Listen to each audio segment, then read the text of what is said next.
announce our fantastic guest, I would like everybody to stand up and cheer as loud as you possibly can, as if, I don't know, Bono or Elvis. All right, I just dated myself. Whatever. Somebody famous shows up. And so you guys ready for this? Are you ready? You ready? All right, everybody, let's give it up for George Bousis of Rain!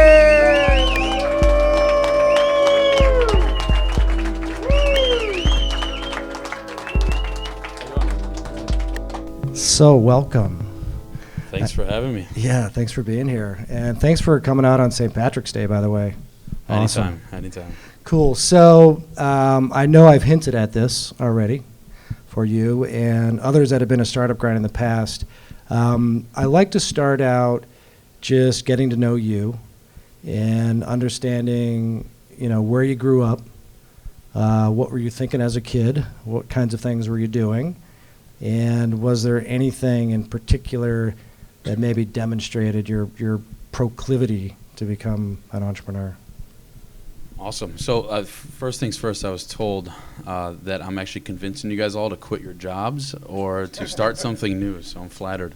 But first and foremost, I grew up in Northbrook. It's a North Shore suburb of Chicago. I'm sure many of you guys are familiar with that. I had a pretty different childhood than most had. By 12 years old, I had found myself being like an internet celebrity. I was actually a professional online gamer when I was a kid. I played this really addicting game that some of you know called Counter-Strike. Any players out there? Counter-Strike? Yeah, right here. Probably a good Cool, batch right of them, but I was one of the top players in the world at one point. And at 12 years old, I was going to the LAN parties, signing mouse pads. I had this whole other life that I was living, being broadcasted on live streams. That actually became cool today, called Twitch, somehow. Billion-dollar business. Yep, and it's just funny how it all happened. I mean, I was fixing computers. I was like super nerdy when I was a kid, but that's cool today. It's fine. But I was fixing computers. I was building them for everyone in the neighborhood, and I was going to the churches, telling people I can build computers and do things because I was getting in tight with all the priests. And my parents, I was making money, and they're like, oh, he's doing really good for himself. He's entrepreneurial. He takes after his father. But little did they know the money wasn't actually in the computers. It was in the gaming. And so I was living this secret life that my family had no idea about.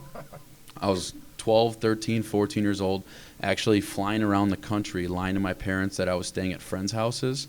And I was taking cabs to O'Hare Airport and flying to Vegas and Dallas and LA as a 12 and 13-year-old. That's probably not that safe looking today. I'd probably have a problem with that if it was my kid. But my parents didn't know about it. And it wasn't until I was about 16 or 17 that they actually really started catching on. I was always in these gifted classes, and all of a sudden my grades just started taking a nosedive. And that's because all these matches that we were playing were all happening at 11, 12, 1 in the morning. And so, when you're playing for 2-3 hours at night till 4 or 5 in the morning and up at 7 for school, it takes a toll on your body, on your grades, and on everything. And so I went from A's across the board playing that game to failing out of classes and getting D's and C's, and my mom, poor mother's crying where's what happened with my Georgie, and what is he doing? So then I started looking into everything, and that's when I started getting caught playing computers. What are you doing? Oh, and I'm just looking at stuff online and homework and playing games and testing these things out. Well, one excuse, two excuses, and it kept happening. Then they realized that they were getting calls from sponsors like Sennheiser at the time, Alienware Computers at the time. I was sponsored by all these people, and they really started figuring out that I was a professional gamer, forging their signatures, getting tickets out of O'Hare. That didn't go too well. I actually saw someone that went to my military school here, who has since been a friend now for the past 10 years. But I got sent to military school because of it. And so I went to an all-boys military academy up north called St. John's Northwestern Military Academy. There weren't many computers there that I had access to. And I wasn't playing games or doing anything. So out of nowhere, I just vanished from this community of like online gamers. No one knew where I was, what was going on. Finally, I started telling them about what happened, but I was 16. What did I know about that? So I went to military school, and there are many things that I'm thankful for today looking back, and I just had this conversation. I can't believe I would say this 10 years later, that I'm actually really happy I went to military school, and it did a lot of really good things for me in my life. Beginning with a gamer, it teaches you how to be coachable, how to be a teammate, how to work with others, patience, and team building. Then it kind of translated to military school, where you went from being part of this team and struggling with others and your peers to eventually becoming a leader.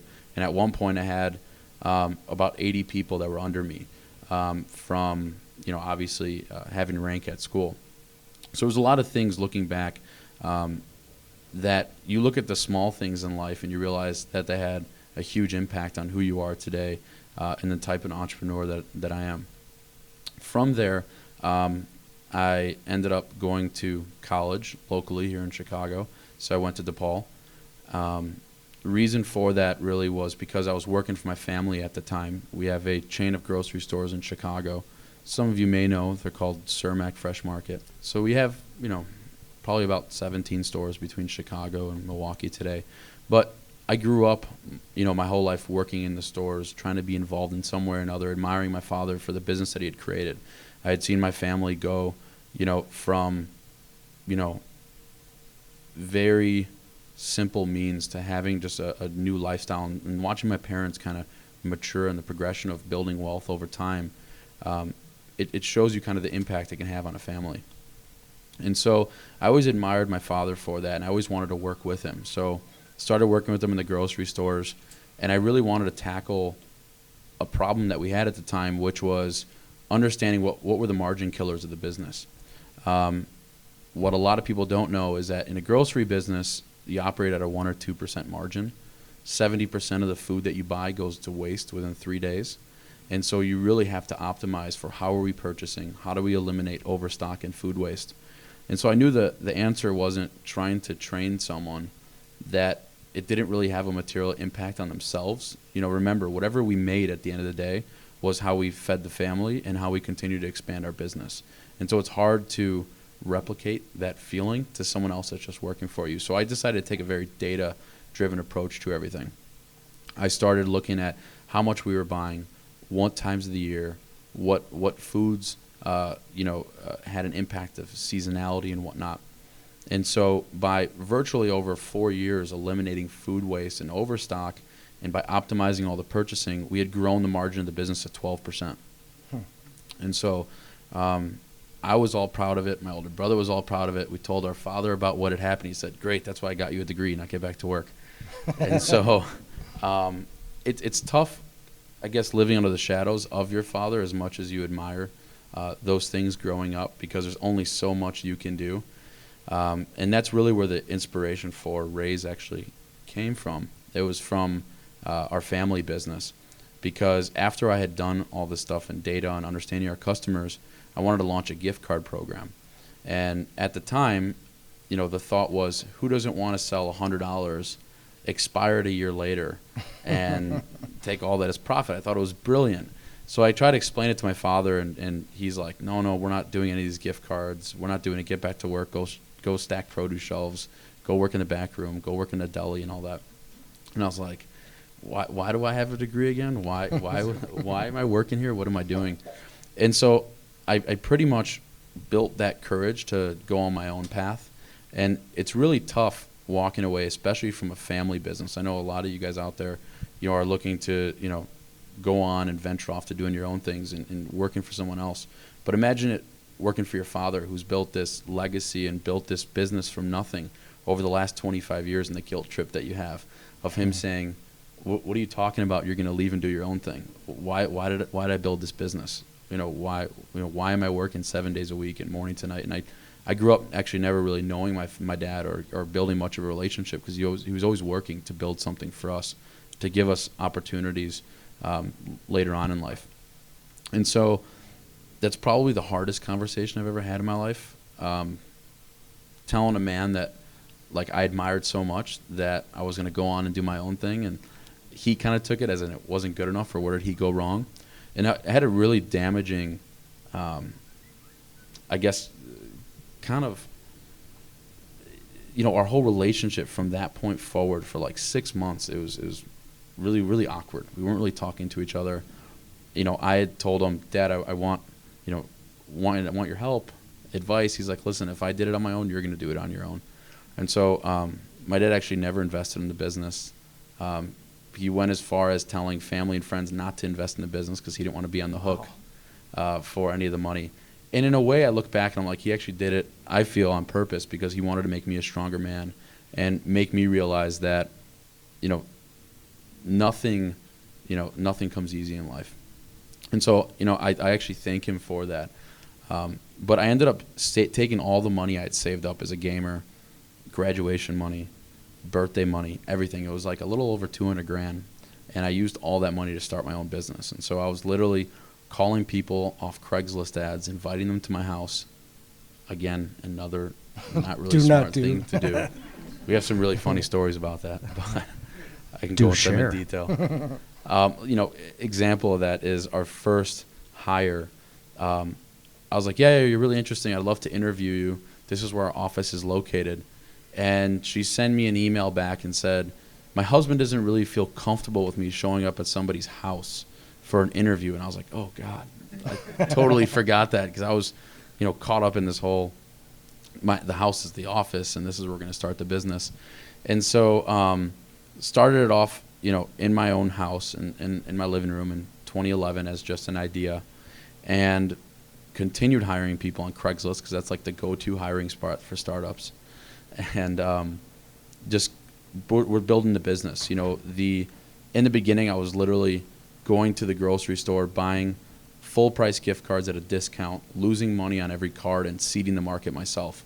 So I was listing gift cards for sale under other people's profiles, making other people in the market think that there was actually, market activity going on. So you realize that really early you got to gamify a lot of these things. But you realize over time that gets really expensive, losing money on every single card. I think that's a negative return on that. It is. It's not a business. And so, for a period of time that continued, and then we were running out of money, which is like the holy shit moment in your life. Like, this can fail. This was 2011? This is now going into late 2011, going into 2012. So running out of money, I knew I couldn't go to my dad and ask him for money or anything. So who's the next best person? I went to my mother. I went to my mom. I said, Mom, I need your help. I need to borrow some money.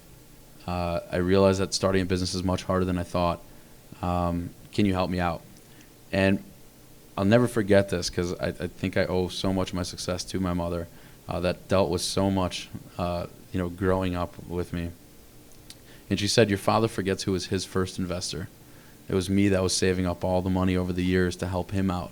So I'm going to help you out as well. Wow. So luckily, my mother bailed me out. I knew nothing about like investors. You know about like VC and angels, but you never really have the courage to go up and, how do you start the conversation? What do you talk to them about?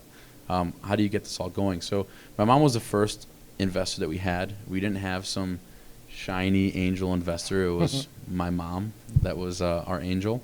She is your angel. She is my angel. She is. She helped me out. So then we really, we actually had some money to go hire people. Had a little bit more breathing room than my bank account is running low. My credit cards are getting maxed out. All the other horror stories that you hear. And started growing the business. Really started building some traction at that point, because other people started listing cards on the site. They were buying them. I realized that you don't have to sell Walmart cards for 20% off to get people to buy them. You can sell them at 2 or 3% off, because it all depends on the customer that's buying all those cards. You have Walmart customers that may buy at 2% off because they're used to clipping coupons and saving money, and they can really buy anything at those stores, where maybe Starbucks takes 10% off because it's seen as more of a premium brand or a luxury and whatnot. So you really begin to understand the market dynamics. So then from there, am I going too far right now? No, you're not. Keep going, man. We ended up raising a $2 million angel round from some investors in Chicago. we were originally going to raise $1 million. The first lesson is always raise more money than what you think you're going to need, because you always go through it. And two, understand early on who you're partnering with, and does that person have the best interests for you? Do they see the vision that you see? Do they want to be a partner in the business and really help you out, aside from just being an investor? You find out really early on that investors are pretty easy at times to get, especially if you're throwing the refrigerator, the kitchen, the knives, and everything in the mix. It's really finding out who's going to add value. And so what I did early on was made sure that our investors became my mentors. They were individuals that I could rely on, that I can ask for advice from, that were really out not only for the company's best interests, but for me as an entrepreneur.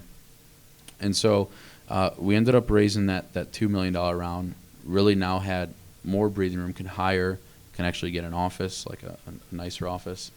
And I really wanted to always maintain that energy and that fight that you get in those really early stages of a startup, of being scrappy and doing whatever it takes to be successful.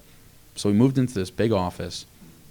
I think it was 7,000 square feet now, because we really wanted to start growing. We got a really good deal on it. But rent's always expensive. Get a good deal on rent and on lawyers. But we moved in there. I think there was 12 people at this point, and the rest of the office was just all empty. We were all in one little corner. We're like, how are we ever going to fill this space? Like, this is crazy. There's just so much space. I can't believe it. But what we ended up doing was, it was all empty and we couldn't afford anything at the time. So what we basically told ourselves was, every month we would beat the previous month. We would buy something together for the office. And so we went from an office that had like 12 IKEA desks, 2 phones, an internet connection, and some really bad office chairs, to 1 month buying a ping pong table, 1 month buying chairs, 1 month buying kegs, 1 month building a kitchen, 1 month buying whiteboards. And so every month, everyone felt like they had some type of impact or were part of the success that we were having as a business, because we were enjoying these things all together. So it's important to sell the vision of the business and where you want to be to everyone early on, and continue to talk about that vision and tell people in how they're going to be part of that success, and why you contribute so much of your success to them. You realize really on that team is everything that you have, and that's where you need to invest all of your money in. It's building a team of individuals that believe in the same thing, that trust you as a founder, as a coworker, and continue to steer that ship and continue to be transparent and open about everything. Much of our success to date is because we run a really agile organization. We're very transparent, very open with everyone. Everyone top to bottom and bottom to top knows all the numbers and what's happening. And so you really have to trust the people that you have, and look at it like a family of people that want the best interests. Aside from things that we disagree about, things that we agree about or whatever, in any instance when you reference family, they put those differences aside and all work towards a common goal and something together. And so we really wanted to instill that culture. We knew that there's a lot of talented people out there. I think there's obviously many talented people here today, but it really takes a special kind of person and a specific character to work with everyone else that you're working with. And that's what we always hired for early on, was character. It wasn't just talent, because character for us was something that was always consistent. It were your values as a person, what you believed in, what motivated you, what woke you up in the morning and what kept you up at night. And so that's how we built the team in the beginning, of people that were, similar minded, all believed in the same things, were incredibly motivated, really talented, and really believed in something bigger.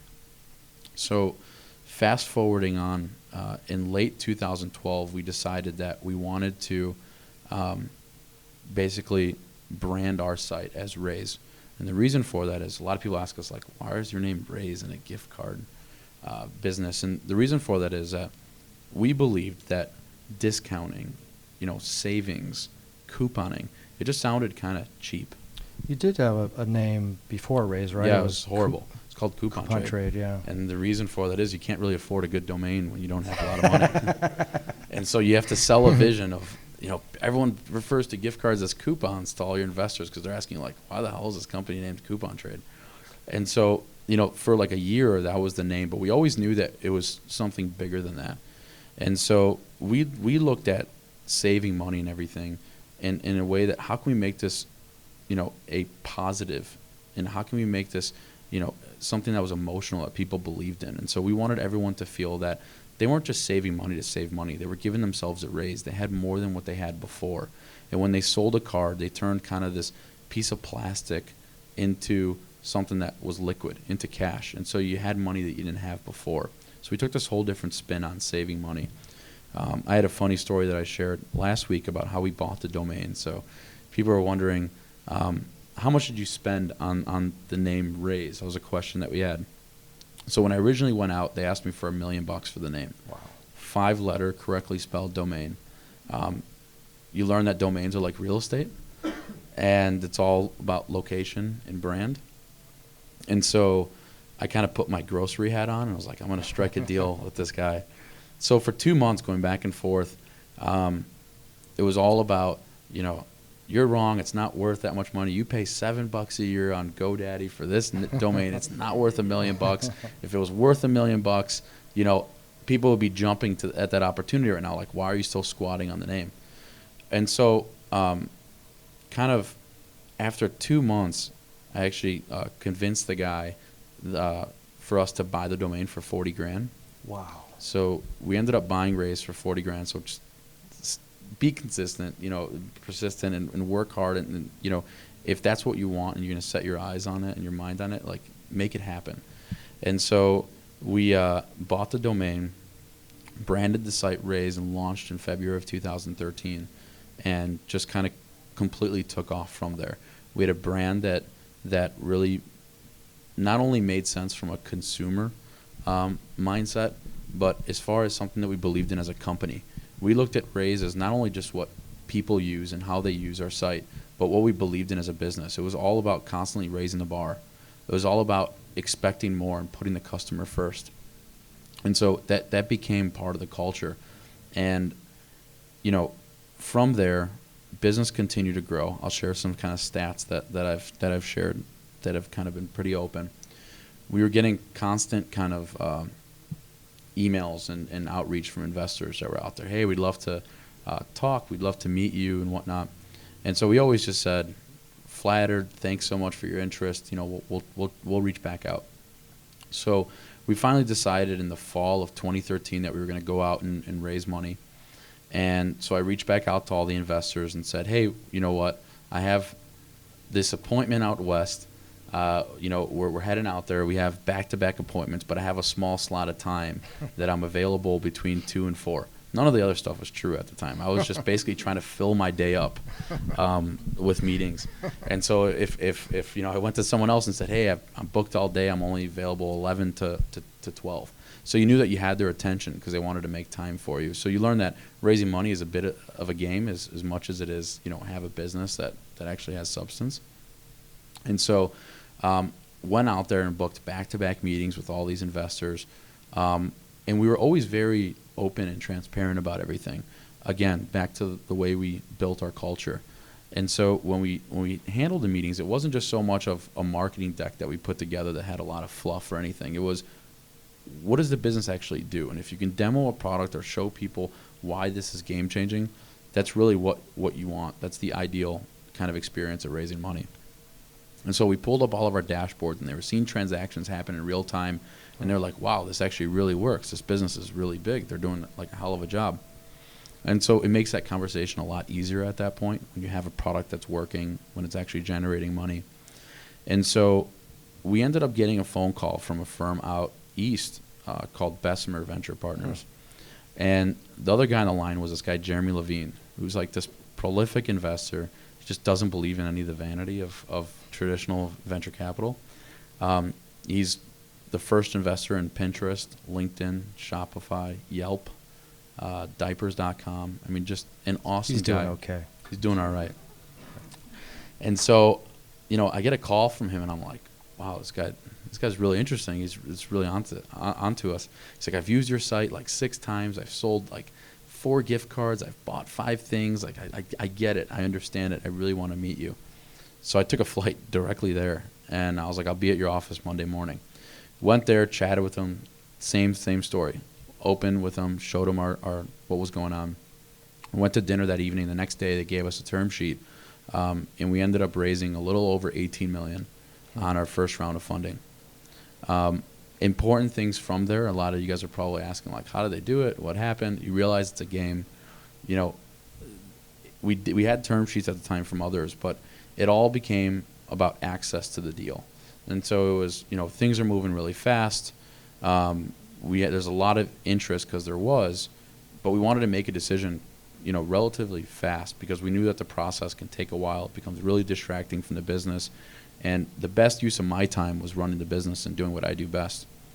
So we pretty much decided that Bessemer was the right firm for us because the first most important thing was the relationship that I had with Jeremy was something that I didn't feel with many of the others that I spoke to. And you realized, you know, really early on that it's all about the relationship between the entrepreneur and the investor.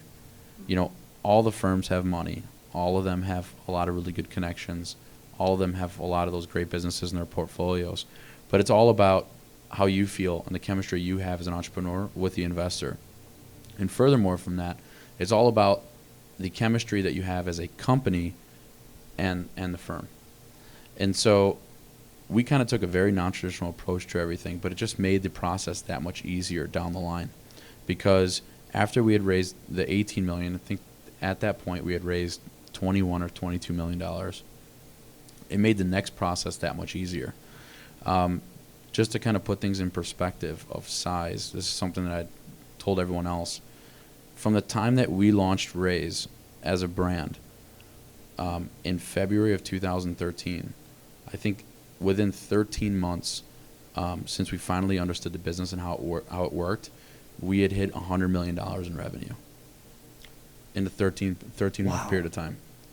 And so we grew, I mean, exponentially isn't even the word for it, because we understood our business, we understood the user experience, we understood what people wanted and how they used the platform, and just took a very data-driven and numbers approach to everything. And from there, every month, knock on wood, we've continued to grow, you know, in the double-digit percentages every month. You know, December, I think November we grew something like 19%. December we grew 37%. January we grew 26%. And so continue to grow quickly now that we understand our product. And so when we ended up deciding we were going to raise our Series B, I went right back to Jeremy and I said, Jeremy, we should raise money. I'm thinking probably Q1 or Q2 of 2015. If you can give me a handful of people that I should get to know and I should get to meet that would be interested in our business but that would work really well with me and would be complementary, who would they be? And so he gave me, I think it was 4 or 5 names.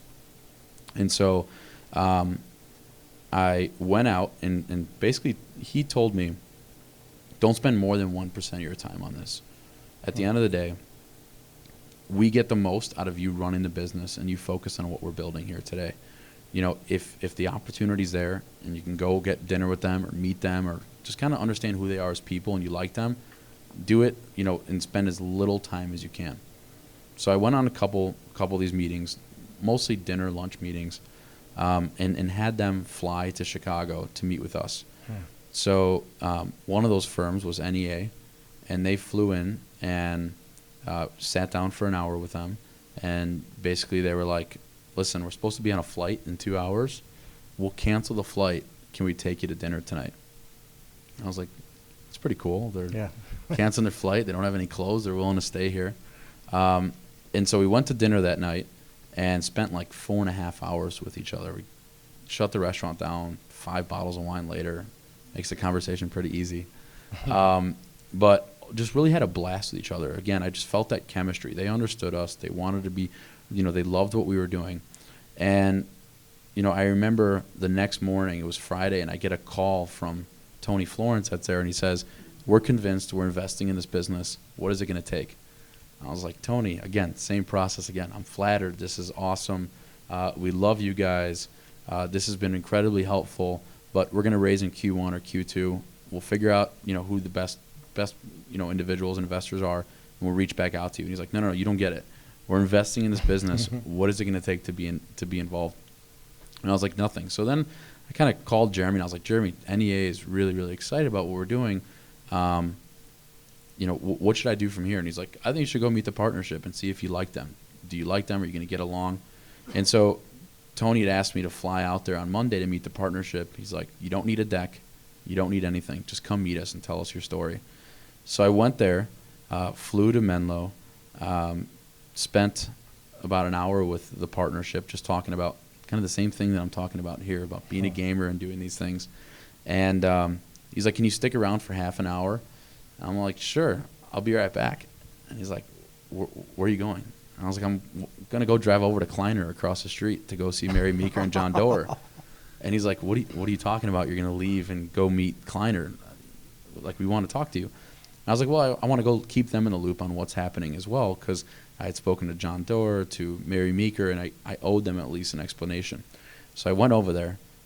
I walk in. Mary sees me in a meeting, walks out of the meeting. I felt terrible because she was with another entrepreneur. And she's like, what's going on? What are you doing? So we went in there and just kind of chatted about everything. And I was like, Mary, the process is moving really quick.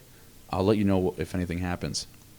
So I drive back over to NEA because they're like, hey, we're ready, like 15 minutes after I had left. And I went over there and they handed me a term sheet. And originally they wanted to invest $75 million in the business. With pro rata, we would have probably ended up raising about $100 or $125 million on the deal. And I didn't want to take that dilution. It's important as a founder, don't give up control of your business.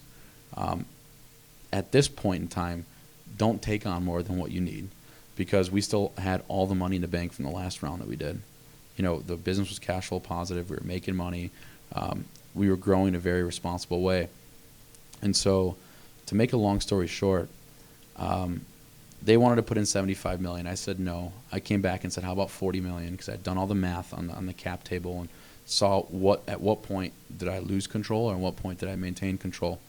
And I knew I had some cushion. I think it was up to like $75 million all in to continue maintaining control. And so I came to them with 40, and he's like, well, that's too little for us. We want to put in 75. And so I don't know what got over me, but I'm like, how about 0 if you don't want the 40? Oh, my God.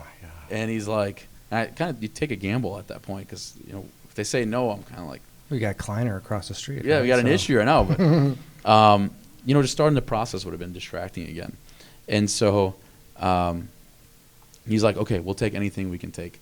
And so I ended up flying back to Chicago. That Tuesday, we signed the term sheet. Thursday, keep in mind, is Thanksgiving.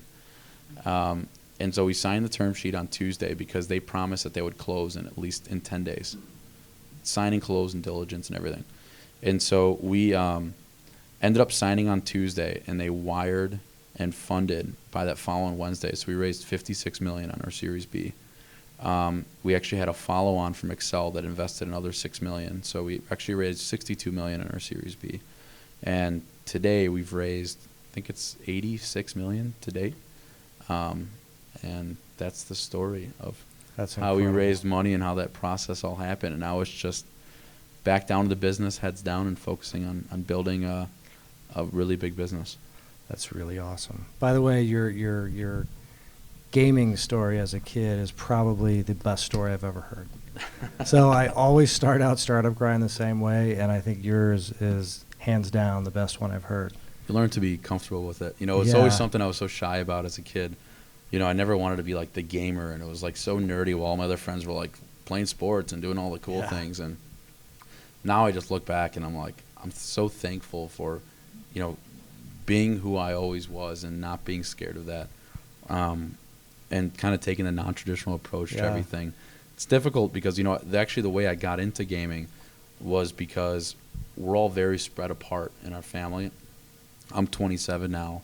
My older brother's 40. You're already 27? I am getting old. Jesus. I know. And you've only raised $86 million? I'm getting old. Seriously. But, we were always so spread apart that by the time when I was growing up, my other siblings were already moved out of the house. So I didn't really have anybody to hang out with. So I had to entertain myself, and Counter-Strike was Was it? really entertaining. time. So let's back up a little bit. And I have a ton of questions, and I'm sure everybody here has a ton of questions. But it's interesting, the common thread that you have with all the money that you raised, even going back to your mother. And so, but tell us a little bit about the transition from, I guess, bootstrapping to your mother investing, and then actually getting that first angel investor. So I imagine most of the folks here are probably closer to that right now. So how did you go about meeting or attracting that first angel investor? Well, I think for myself, the first thing is don't let your emotions get the most out of you. I mean, for myself, it became very personal because of what was going on with my dad. And so I almost kind of had this whole attitude of, I don't need anybody else's money. I'm not going to go raise money for me. I'm going to go do it on my own. And so I was so hard-headed at the time because I wanted to be so competitive at the time to prove him wrong that I kind of lost, the real purpose of why I was doing this in the beginning. Was it to compete with my father, or was it because I wanted to build something great? And so I think one of the biggest regrets I had early on was not asking for help early enough and not being involved in a community of other people that were going through similar things that I was going through, because it was so much harder than what it should have been in the very beginning, as far as like the little things, how to pay people. I never handled payroll working for my father. We had an administration that did that. How to, file a C corp, how to, shares, equity, all the little things that I could have learned had I asked for help early on. And so I was stuck reading books, looking at YouTube videos, doing all the things I could have done earlier on that would have saved me 6 months or a year, for instance. And then the other thing was surrounding myself with the right people early on. The one place that I went wrong, I would say, and you can look at it as wrong or right, but I wasn't as involved in the community as I should have been, where there are so many great tools that we have access to today, so many other great speakers or entrepreneurs, things like this today that I just didn't involve myself in because, again, super stubborn. I'm going to do it on my own. I don't need anybody else because I was so jaded about everything. So, again, just became emotional about it. And so that's one thing not to do. Do not be emotional when you're starting a business. But at the same time, kind of to be an entrepreneur, you have to be a little bit crazy in some way or another. I'd say a lot crazy. You have to be willing to kind of put it all on the line. And so I didn't care. Failure for me wasn't an option, but I didn't care if I made mistakes along the way because I told myself that I would just keep learning from those mistakes and I would become better and better and better and learn more and more and more. And so don't be afraid of making mistakes. Realize that if you're going to start something new and start a business, you got to be willing to put it all on the line.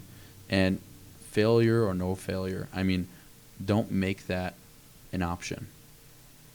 Put it in your mind that this is not going to fail and I'm going to do everything I can to keep this alive, because I think that's where sometimes I see a lot of other entrepreneurs go down that path of fear kind of takes over at that point. What if?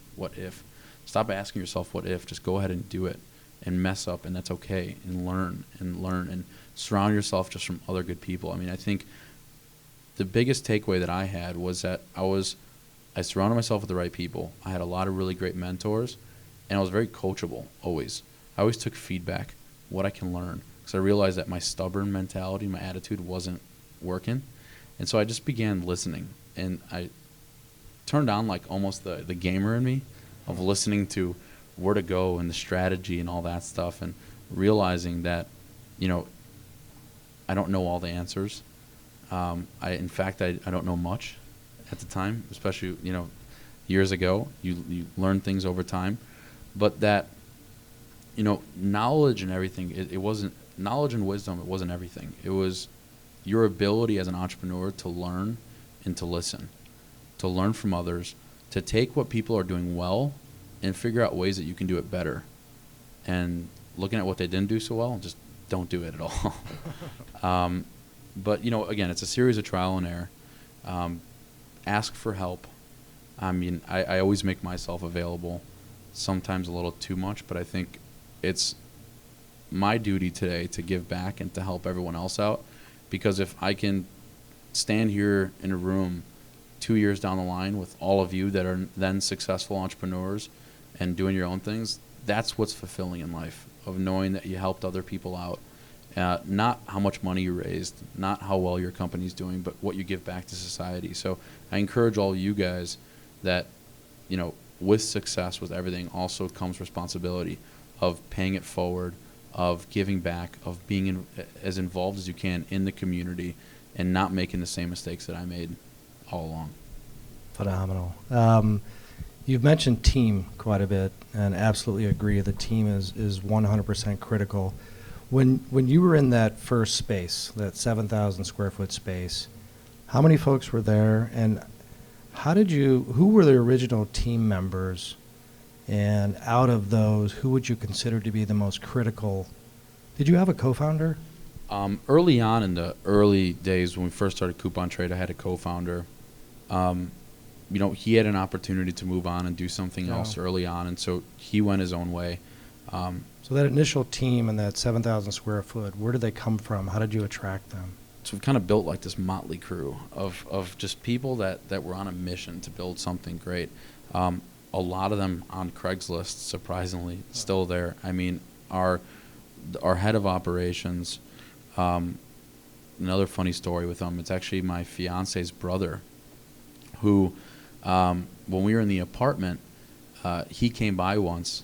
This is in the early days, and was like, "What are you guys doing in here? Trying to create like some startup? Like, you should go get a real job." I have a real job. I work for Starbucks and I work at Marriott. And I was like, "Great, you work at Starbucks and Marriott? Awesome! I'm gonna build something great and prove you wrong." And so it wasn't until like a month later that he came back and was like, "Wow, they're really onto something here. This is, you know, it almost becomes when you passion becomes contagious for everyone that's kind of around you." And so when you see that passion in someone and the fact that they're willing to, you know, do anything to make this work, that's really, you know, again, sell the vision to everyone. And so I was like, "Well, we're building something great and you're just going to keep watching from the sidelines, aren't you?" And so he's like, "Well, let me get a job. Let me work with you guys." I was like, "I'll give you a job, but you're going to work for free for a year." I guess his first initial reaction was he almost felt like I almost embarrassed him. But I think that's what it takes in the beginning, is to really show someone your dedication and how much you're willing to, you know, work things out with them and you know, be part of that team, that core team that's going to take things to the next level. I stress team a lot.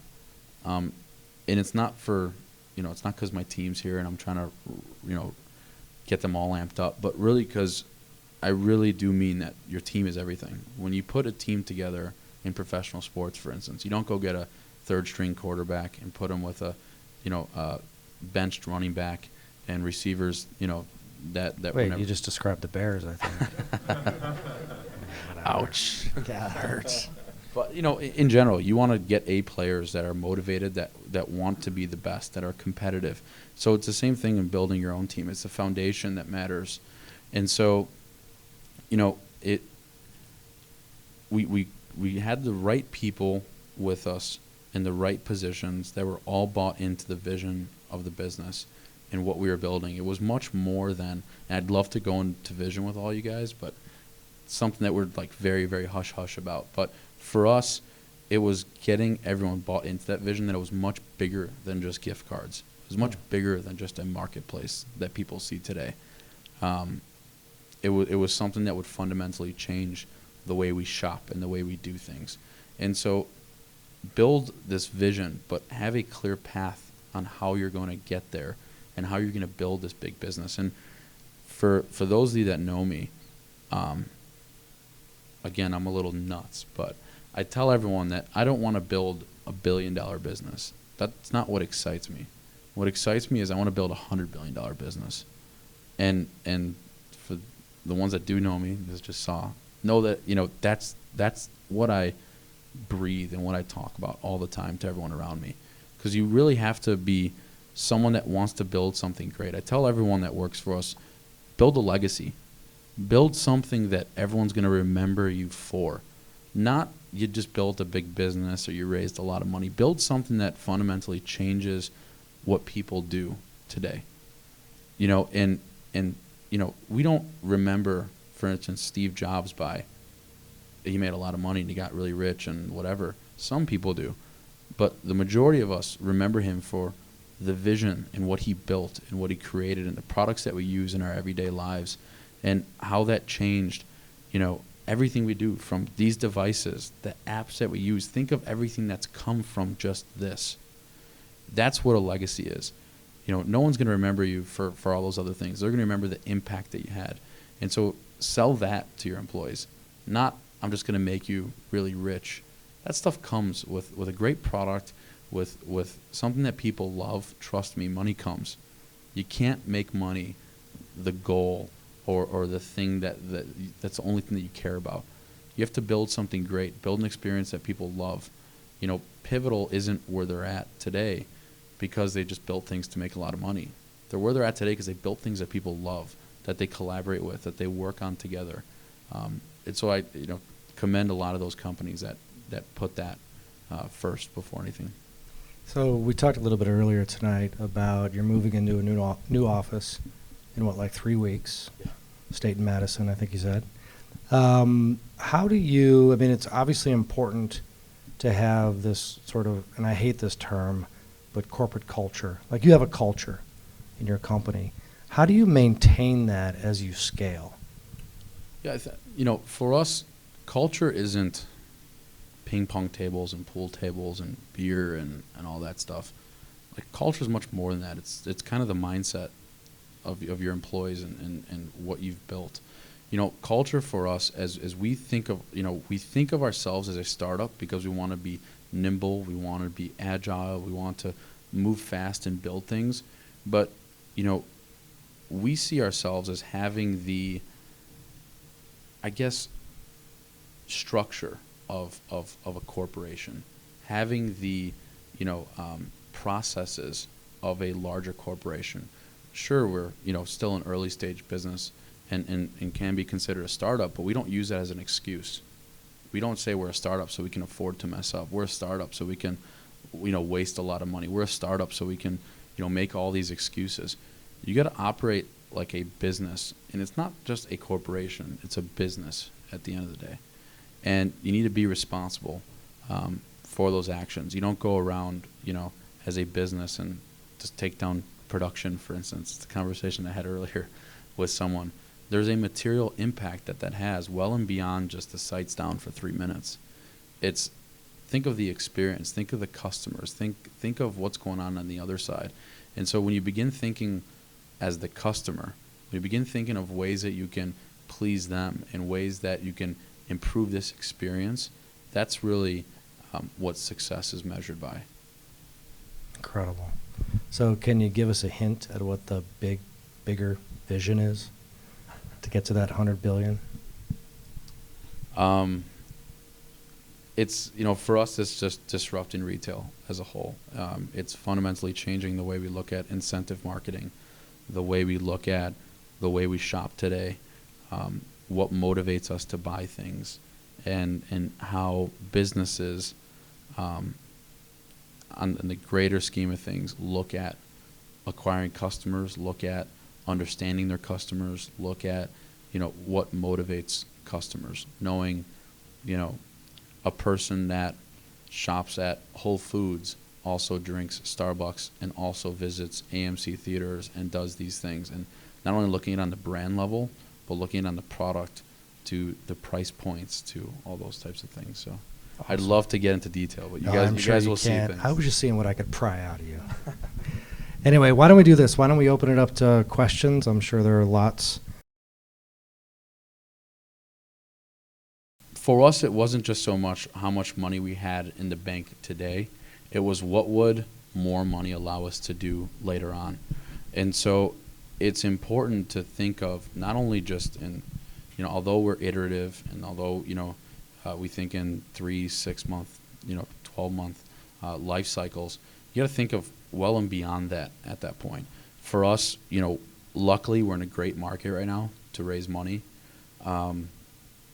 great businesses are raising money, and what the funds allow you to do is stay private longer. There's no immediate pressure to go public or to have some kind of liquidity event in the short term. It allows you to continue focusing on the vision of the business and the direction. Like I tell everyone, a great business doesn't take 12 months, 24 months to build. A great business takes you 7 to 10 years at least to build. And so we can't think of this business as a mature business 3 years in. We need to think of, where is this business going to be 7 to 10 years from now and beyond that? The best businesses build ones that can be around in 100 years. Yes, you innovate. Yes, you recreate. Yes, times change with technology and whatnot. But have a bigger goal in mind and have the right tools that you need in order to get there. Are you, toss this in, are you listening to signals about any kind of liquidity events? I mean, do you listen to anybody that might have an interest in buying you or? Yeah, I mean, we get that type of stuff all the time, but I'm not selling the business anytime soon. I don't build a business to sell it, please. If you're building a business just to sell it, to get rich fast and do whatever you can to take the shortcut to success, you shouldn't be building a business. I can't tell you how many times I speak to entrepreneurs that in their deck, they're like, exit strategy. These are the people we're going to get bought by: Google, Apple, Walmart, for instance. And I'm like, there's nothing wrong with building a $50 million business or $100 million. Those are $10 million business. Those are fantastic businesses. Not every business is going to be a multi-billion dollar or $1 billion business. That's just how it is. And the reality of it is, although we can hear from investors that, how is this a $1 billion business? You shouldn't be partnering with an investor that's trying to tell you, I need to make a 100x return on the money that I'm putting in. Partner with an investor that wants to help you build something, and realizing sooner or later that a great business can be a business that has many millions of dollars, doesn't need to be billions of dollars. Another tough one. These are good. You learn that your role changes a lot over time. In the early days, I was involved in every single decision and everything that was going on because I had to be. But you get to a certain point where you have the right team in place, the processes in place, that you are now managing expectations. And so what happens from there is, today it's impossible for me to be involved in every single part. But what I'm doing is hiring the right people, especially on the executive side of things and on the upper management.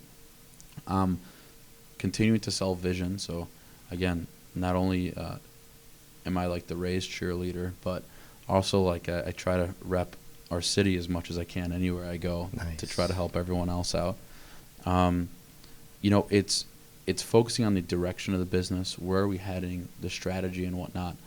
And again, I mean, we had this conversation earlier. You got to just lead by example at the end of the day. I mean, Michael Jordan wasn't who he was because he was the last person that walked in the door and the first person that was out. I mean, I work till 2, 3 in the morning every day still.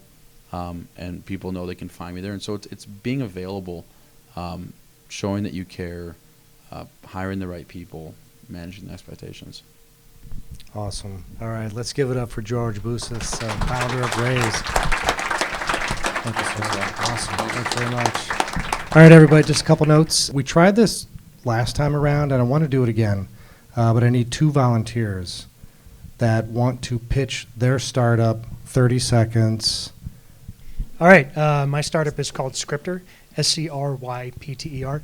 It's an application designed to take the pain points out of social media scheduling. So if you're a brand manager or you're a celebrity or a musician or something like that, and you need to schedule your tweets and your Facebook posts in advance so you can go on stage and do your thing, or you can get your work done more efficiently. This is all focused on the workflow, laser focused on the workflow to make it really simple. Very reasonably priced.